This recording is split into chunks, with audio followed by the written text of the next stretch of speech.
И така, добър вечер, скъпи приятели от Париж и Айфеловата кула.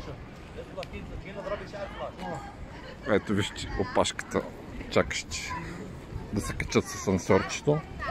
Може да видите. Ай тук сега, вижте какво става. Гледайте какво става тук.